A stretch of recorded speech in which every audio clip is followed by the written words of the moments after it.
Thank you for giving me this opportunity to interview you. I'm speaking with today on January 5th, 2019. I'm speaking with Curtis Scoon, the producer of Black, White, and Blue, and your film company. top of the food chain films. How long has it been in existence? A couple years now, No. about 3 years. And you are the executive producer of the film? Executive producer, Hmm. narrator, And, interviewer, and who's the editor of the film? Asia Norris. How long have you been collaborating with her? About 3 years now, Where'd you meet her? at a clothing store, Okay. You're originally from, New York City, but you're based where? in D.C. Okay. Did you study film formally anywhere? No, So, what prompted your interest in making films? I first wrote a screenplay in 2000. So I was trying to, get in the entertainment business, and that took me on a journey to getting involved with journalism and a book that received a starred review in Publishers Weekly. I was a What was the contributor. name? What was the name of the The book? name of the book was Queen's Reign Supreme by Ethan Brown. But it was actually my idea, and I was the sole contributor, and I facilitated all the interviews and all that. And that book opened the door for me to get a production opportunity on American Gangster on BET Hmm. because a lot of the street stories were in vogue. Mhm. And What year was that? it was around 2006 because the book came out in 2005, and I ended up working with BET for 3 years, and that's kind of like where I learned to do production Hmm. in film because if the first year I was a consultant and I was on camera. The second year I was a co-producer, and the third year I actually produced the show by myself. Hmm. So I learned on the job. I'm a quick study. Okay. Let me ask you, in terms of film, uh, presently you have a documentary. Do you have any Yes. dreams to make feature films? Yeah, I do. I have a couple, but what I want to do with film is sort of use it in a way that I find um, certain entities use film. Hmm.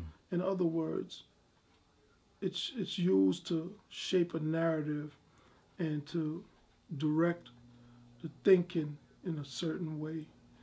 And I want to use it to help in a positive way.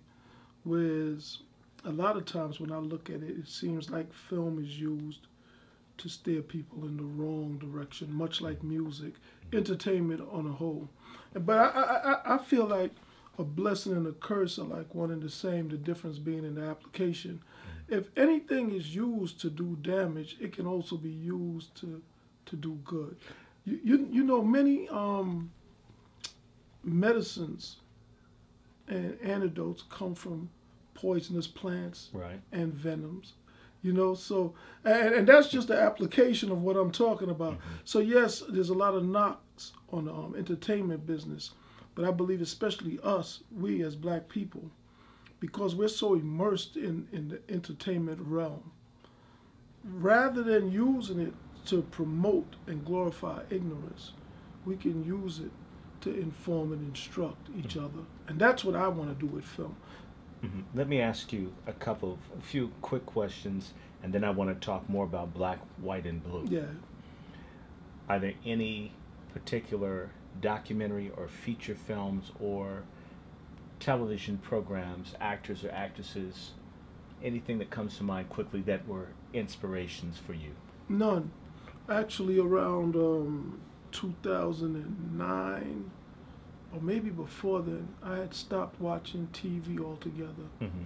and I had stopped even reading books. I sort of limited outside influences to my thought processes because a lot of times when you read books and you watch TV, and I'm not trying to tell people not to do these things, but for me, it resonates with me so strongly. I wanted my thoughts and my creative process to be authentic and organic, and not even influenced on a subconscious level by other sources, whether they be good or bad.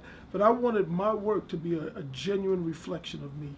So that's interesting. So you sort of did like maybe an intellectual monastic thing, just so you could connect with what you felt, your experiences growing up, and what you feel, to bring that to a larger medium.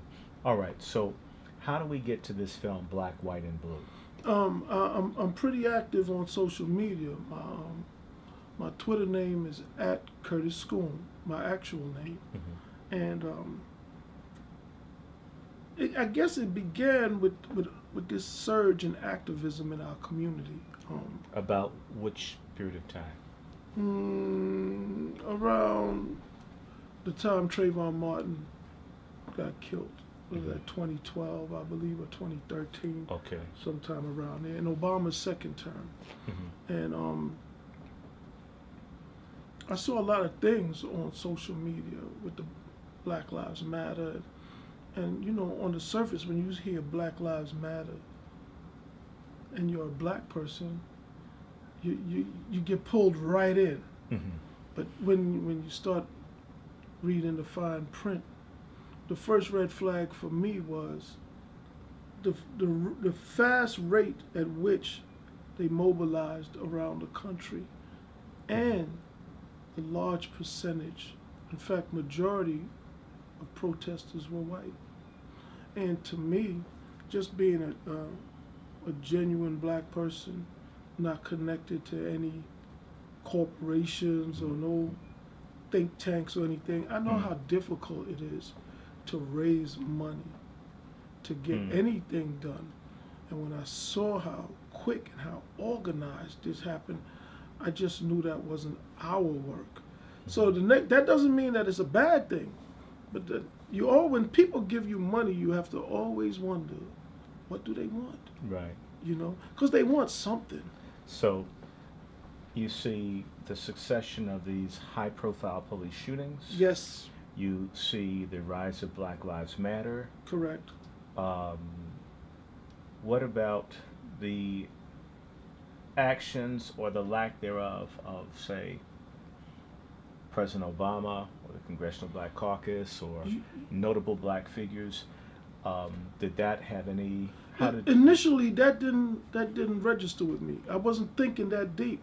I was just watching these people on social media, and they were so belligerent and disrespectful. I've never seen black women so aggressive towards black men until Obama was in office. I never even knew. Call me naive, but I wasn't even aware there was so much hostility towards each other in our community. It was on full display, and if you didn't agree, they would call you all kinds of names, coons, and this, that, the other. Did that offend you? Yeah, it did, because they were challenging men in ways I'd never seen women challenge men. And were they justified or unjustified in their challenges? I mean, when I see women saying things like black men are the utmost trash. Oh, okay. You know, it was beyond just so it's almost a difference of opinion. It was a deep-rooted hatred. Anything like the misogyny you might hear in the rap music? Oh man, it was worse than that. Worse than that. It was worse than that, because that's born out of a place of ignorance and callousness. But the misandry that was on display, that was hateful. It was almost like they want you dead. Okay. See, the misogyny in rap is that we don't, they weren't saying we want women dead, we hate women. You know what I mean? They were objectifying women. This was something different. So this is worse. So you see this misogyny, and where do you go with that? When do you decide to make a film? Because I was attacked for having different unpopular views. Who attacked you? These same women, and it wasn't just women. There were a lot of some men, but they didn't seem like my kind of men. You know, they weren't like. Well, what kind of men aren't your kind of men? Well, when I say and my, I'm not talking about a relationship. I'm talking yeah. about. I mean, so are these men? They weren't the kind of men that are part of my social network. Okay. You know what I mean? Okay. The men of my social network are like me. These were different men. Mm-hmm. They almost seemed to hate black men as well. Did they seem effeminate or? You know, it's kind of hard to tell definitively from a tweet or a post, but they were in full alignment with the women who hated men. Black men, sure. I've seen they that. were in full alignment with them, and that puzzled me. Like, you know, I would wonder how are you a black man and you hate black men so much? So I immediately knew that they were different from me. You know, I'm gonna tip you to a term that I use. It's most difficult, but I call it brother fuckers. Okay. And the kind of black man that just hates all other black men. Yeah. It's not a sex thing as much as a pathological loathing of black malehood. The person could be gay or straight or bi or abstaining, but they do not like black men, and they support anything negative said about black men almost without thinking. It's almost as if they have a Stockholm syndrome about being black men. But so you're experiencing this, you're hearing and feeling these things. When did you start the process of making this film? The film was my rebuttal to all of them because there was just too many of them for me to engage one at a time. So which year was that? That was 2016. 2016. So did the election, the Trump candidacy and the Hillary thing play into it? Did you like not? I didn't think about Trump. I actually didn't think he could win. He wasn't an issue for me. And politics is not really an issue for me. Okay. Did you support Hillary? Or you don't care one way or the other? I didn't care one way or the other. Okay. To be honest with you, I don't think about politics on that level. Which time in the year did you? Early 16. Early 16. I spoke with Asia because when I met her, You met her at a clothing store. Where? In Silver Spring. I was buying suits, right? And she worked in a clothing store. Wow. And we got to talking, and she told me that she was a film major, and because I had a background. And there's something about her, and she doesn't hate black men. No, she doesn't hate black men. All of a sudden that has to be wow, I'm talking to a film person. I'm interested in this. And there's this sister that thinks that doesn't hate black men. Did something like that happen when you're you know, that did happen, but the things that happened first were when she said she was in school for film. I was like, wow, how could I maximize? Because one thing I know for a fact is that she would graduate with that degree and none of these people would hire her. So I thought, like, how could I help her and help me at the same time? And you started doing that. And I pitched her the idea. And I don't think in the beginning, because she had never done anything like this. And to be honest, I had never done a film. Which film school was she at? She went to Montgomery. Community College? Community College. And then she went to Towson. Okay. Yeah. University of Maryland at Towson. Yeah. Okay. Yeah. So she maybe, I don't know, I'm assuming she may have just thought I was talking. You know, because you hear a lot of talk about I want to do this and I want to do that. All of us do, and it never materializes. But moving, because we're going to keep this positive. Yeah, go ahead. So y'all had a creative synergy, which is beautiful. You got this intelligent, college-trained sister that she's got the technical stuff down. Yes, down. And it's almost role reversal. You're like Diana Ross, and she's like Barry Gordy. I mean, she's got all the stuff in the background, and you're in the front. It's interesting the way that plays. But y'all come together in 16 and say, we're going to do this. Yeah. When did you start filming? In June. She had actually done some filming prior That's how we got some of the Freddie Gray riot footage Wow. the year before. Wow. Because she's a film major and she was in Baltimore She when was this was there. going on. So she grabs a camera. So we had footage that was recorded prior to our actual start date. It was very moving. That footage, so you know, that's some of the most incredible footage. I was wondering where you got it from, but you got it from. Yeah. So were you amazed when you saw what she had captured? Well, it came from two sources, her and another individual. Wow. But yeah, you know, that footage was in existence before the start of the film. It was like everything came together, sort of like Providence.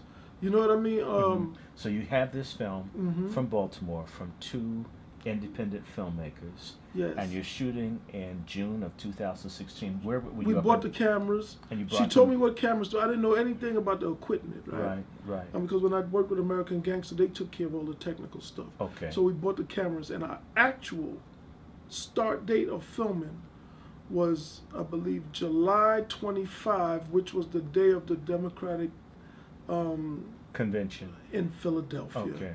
We went to Philly, and it was just me and her, and she had one camera, and we were getting B-roll, and you know, we had an idea what we wanted to do, but there's nothing like when you first actually start. Right. And I was watching her work, and I felt so good that day. It was hot. We drove to Philly, just her and I. And we drove back that evening, you know, so it was a long day. We drove and walked in the heat. You did that convention, you interviewed people. Yeah, we interviewed people. Once I saw how she operated, I had the confidence to start approaching other people. And methodically put that together. So what was the next place that you went after Philadelphia? New York. New York. And we interviewed Charlemagne, Lord Jamar, and Torre the same day. Wow. Yes. And what happened in Philly gave me the confidence, because you don't want to reach out to these people and not have your act together and fumble the ball. Because you're only going to get one shot with them. You know what I mean? But you're a New Yorker, so you know how to keep it moving. So you go there. What are the other places that you went to film, to shoot this? We were in Los Angeles. Okay, who did you see there? We interviewed a Latino lady. And did you use that in the film? Yes. Okay. She spoke about she was supporting Trump. Okay. We needed a Trump supporter. She was one. There was also a white transgender. We got B-roll because we were at the Hollywood Walk of Fame where they had tore up Trump's star. Yeah.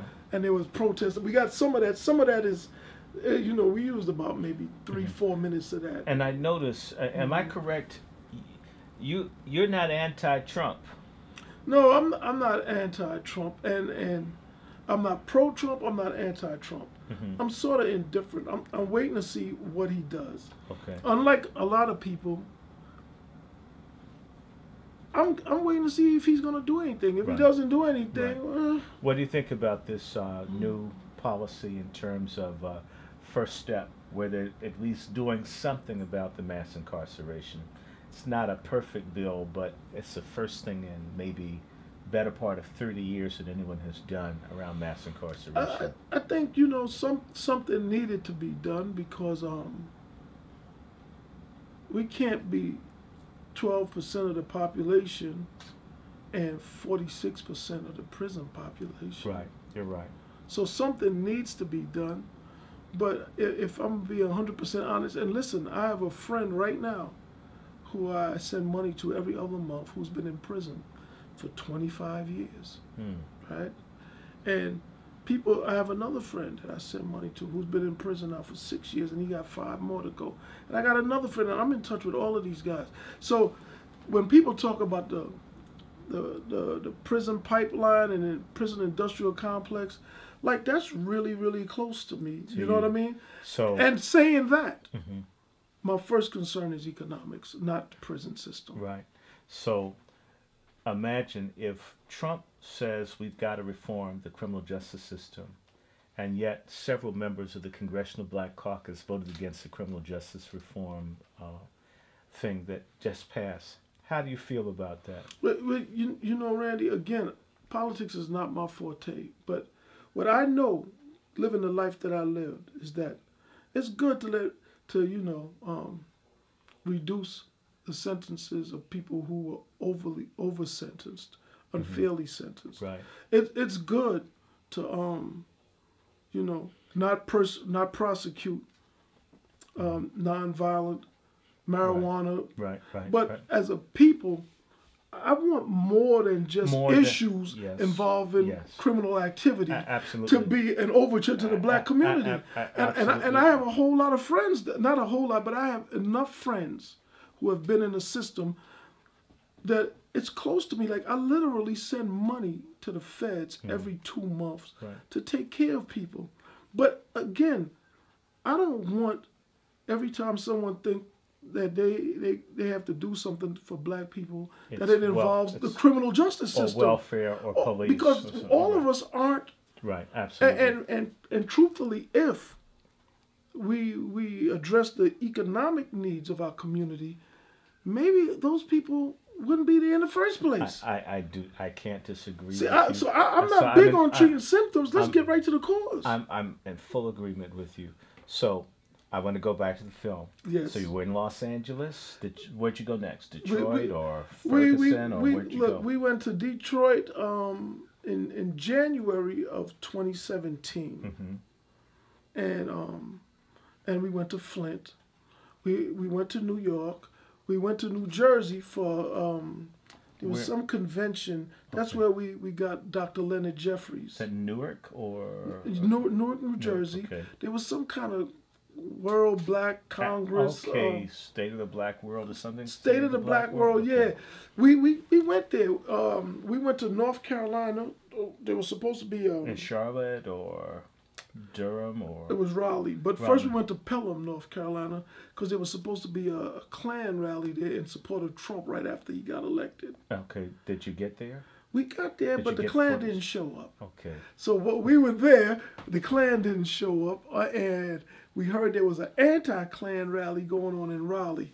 So we drove from Pelham all the way to Raleigh and caught some footage there and talked. And again, we saw the typical scene. It was 85% white, 15% black. And they were talking about Black Lives Matter, and, and you see this over and over, and again, I have nothing against white people, I have nothing against anyone, but I've never seen so many white people care about black people in my life, so it made me suspicious. And so you know the streets of New York, so you felt there's a hustle going on? It didn't seem right. Didn't seem, okay. And the thing to me, Randy, is that if they really care about us, they would cut us a bigger slice of the pie. Right. You don't need too much. Let us make our own money. Yeah. Frederick Douglass said it. Leave the Negro alone. Yeah. Stop. You bothering them has been the source. Let them do. Okay. Now, you interviewed people in D.C. Yep.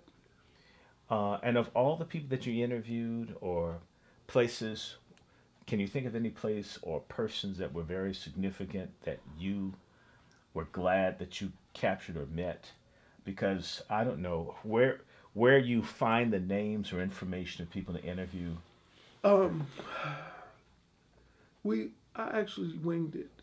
Okay, that's okay. And we went to Atlanta to the film. I interviewed Killer Mike in Atlanta in his barbershop. I didn't know he lived in Atlanta. Isn't he from Vermont? He's from Atlanta. Oh, okay. But he was supporting Bernie, you know what I mean? Yeah. Okay. But he's from Atlanta. We went to Atlanta, and you asked me who was the most. Some. I didn't say not asking for a superlative, but some key people. Maybe Touré was a good person. Maybe I think Michael Eric Dyson was a surprise. They all person. brought something to the equation. The way Asia edited the film, because she directed it and she edited the entire film by herself. Wow. And when you look at films and you read, and that's her first project. Woo. And when you look at films and you read the credits and see how many people edited, it's a whole team. I know. I'm familiar. It's not just one person. I Because I don't know how to do anything. I did a little film study, so when I looked and saw one name, That's Yeah. why So we're gonna call her Eagle Eye or Isis or something. all that was tied together. Wow. And I did. It was, I had the idea. I was motivated to do it, but what I gave her was like a rough gem. Mm-hmm. And she polished it. She polished Now, it. Yeah. you put the film together. Mm-hmm. If you don't mind, how much did it cost you to do all this running around? Close to 200,000. Okay. Yeah, and that's all my funding. And if you look, no grant money, no loans, nothing. And if you look in the credits, even down to the theme song, I wrote the theme song. Tell me a little bit about that real fast. Well, I wanted a song that was this time period's Strange Fruit. I had that conversation. I immediately says, "Man, this is the strange fruit." Yeah. I just came up and said that this is the strange fruit of the 21st century. I was thinking whoever made this wanted a Billie Holiday type feel. I told the singer to listen to Billie Holiday. I wanted her to sing it. You remember that when I came up to you and said that's strange fruit. I know exactly. But that's exactly what I had in mind. And when I wrote it, the singer Alexis Glenn. That's my artist. And who did the kettle drums? That was incredible. Unless that was a music effects, that was very. Fonte and Zoe from. So those are real kettle drums. They're producers. I don't know what they did. They sent us the music. Foreign Exchange. That's their group. Fonte and Zoe, and good brothers, man. And they sent me the music. Did right by me with the price and everything. As a matter of fact, I sent them the lyrics with Alexis singing a cappella, and they put the music to the lyrics. Wow, beautiful. Yeah, like they that's how professional they are. They was listening to the a cappella and they built the song around the vocals. Wow. Yes. Now tell me, so you've got this incredible vocal, you've got this incredible film. You've got a finished product. What did you do next quickly? I mean, did you go to any festivals, competitions? Did you premiere? Tried? We tried. We submitted. No festivals took us. And the reason why is because it didn't promote the narrative that's been sanctioned and mandated for black people. Which narrative is this? When it comes to black films and black trauma, it has to mobilize black people to vote a certain way, or to go to the left, or to the left, and so it's a lot of specific agendas. I found that, and this is my opinion, the traditional black civil rights issues are no longer in vogue, and that's kind of like what this film is addressing, the traditional black civil rights issues, and it's expanded into something else, intersectionality and so on and so forth. It's involving feminism and LGBT and all these different things. And I saw a poster where they had a picture of Martin Luther King, and on the picture it said AIDS is a civil rights issue. Okay. So now civil rights means a lot of different things, and the film don't promote those things. You don't think civil rights is two men getting married?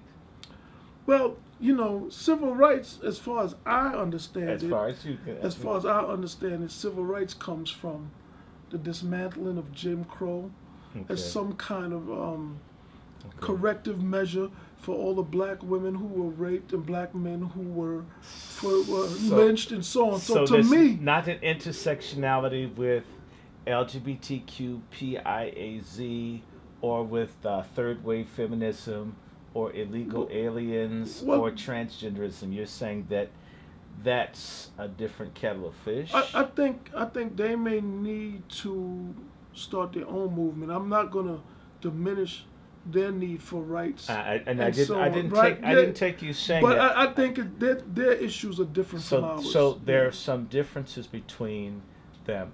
And not only that, not only are there differences, never mind the differences, we paid for those rights that we got with our blood, with our lives. You know what I mean? And we should get the rewards from that payment. So, have you been told that your film is divisive and that you're not bringing people together? I've just gotten this. I know it's a great film, and how do I know that? Because You could just read the reviews on Amazon. Reviews. And now, You could how many just- countries? Because I know this is on Vimeo. Just on Vimeo, it's been seen in 12 countries. People love this film, and no one at the film festival wanted it. As a matter of fact, there was a film called Whose Streets that was at Sundance and got picked up, and it involved the Ferguson riots, and it covered a fictitious lesbian couple. Right. Who were the center of the film. familiar with And with all the real drama in Ferguson, there's no reason to have a fictitious lesbian couple be the center. You've got a of film. dedication to Darren Seals, Yes, if I I'm do. correct. Yes, I do. Did you know Darren Seals? No, I did you not. ever meet him? Never talked to him anything. But he You was know, a- I talked to him twice, Mhm. and 2 times I didn't. I kept missing. I him. dedicated it to Darren because I think black men are being lost. We're being relegated to this place like we're irrelevant, and black men are still standing up. And Darren was a young black man, Sure. and he was trying to do the right thing for his people in his community, and he lost his life, and nobody seems to care. But let some woman climb the Statue of Liberty or a flagpole and take down the Confederate flag, And and it's a matters. big deal. So you did premieres where for this film? We did a premiere in Detroit Okay. at the museum. Which museum? The Wright Museum? Or- Yeah, the Wright Museum in Okay. Detroit, and we did a premiere here in Silver Spring, That's at the AFI. AFI. How did the audiences respond to the film? They liked it. At Silver Spring, in Detroit, some people walked out, right? And when I talked to them, and they didn't walk out because they didn't like the film. They walked out because it was making them too emotional. They couldn't take it. The man said, if I keep watching this, I'm going to get myself in trouble tonight. You know what I mean? Yeah, he couldn't take it. He literally had to walk out. In Silver Spring, there was a young lady who felt like we didn't portray Black Lives Matter in a just light. And I felt we did. I just think she couldn't handle the truth about them. just to tell you this, and then I'm going to go back to questions. I have maybe 15 friends that have seen the film, including the person you heard me on the phone talking to, who knew who you were when you came in. Most people have told me that they've seen it 3 or 4 times. They watched again, but it makes them angry every time they see it. I've seen it maybe 3 times. I've watched because it makes me mad. So you've heard this. But yeah, the guy walked out and he told me. He said, I can't watch it. It made him that angry. And it wasn't because it offended him. It's almost like it opened a wound, an old wound or something with the truth, you know, because a lot of times we gloss things over. But before we wrap this, I want to say a couple things. The important thing about this film is not really what you see on the screen. It's the behind the scenes story. The fact that black people made this film, financed this film, participated in the interviews and everything, that we did this on our own. And why that's important is because a lot of people with a lot more money than myself in Asia don't do that. And I'm talking about Ava DuVernay and the 13th. I'm talking about all of them. The Jay-Z with the Trayvon Martin story. They can do these stories, but they don't. They allow white filmmakers to utilize them to be a face on a narrative for black people that's shaped by whites to serve their interests. Every single documentary that's made about black trauma, if you go and read who made it, there is no black names whatsoever unless they're interns. And it's not because we can't tell our own story, because Asia and I did that. It's because we're not allowed to tell our own story. Now, let me ask you this. If someone wanted to see this film, that's hearing about it the first time through this interview, where would they go to see this film? Amazon Prime or Vimeo. We should have Voodoo, Google Play, and iTunes within the next 30 days. You got to see it online for now, yeah. By the summer, I'm thinking of pressing some DVDs, but not right now. If there was anything else that you wanted to impart to people, in particular, folks who want to tell their story and be authentic, be true to their people and to their narrative, what would you tell someone that may see this? Some young kid who's like Asia, I mean, a superstar that's just got an eye, or just has a hand, or just has a passion about technology. We have a whole generation of black kids who are basically telegenic, photogenic, digital because of their phones, their tablets, their computers. What would you tell them? I would tell them that if you're looking to get rich, doing the right thing is not going to get you rich. You know, if you're looking to get rich, just sell out and be like the rest of them and play the game. But if you care about black people and you want to use your art to do right, be content with what you get in return, no matter what it is, knowing that you did the righteous thing. Okay. Thank you, Brother Scoon. All right. All right. Thanks. Okay. All right.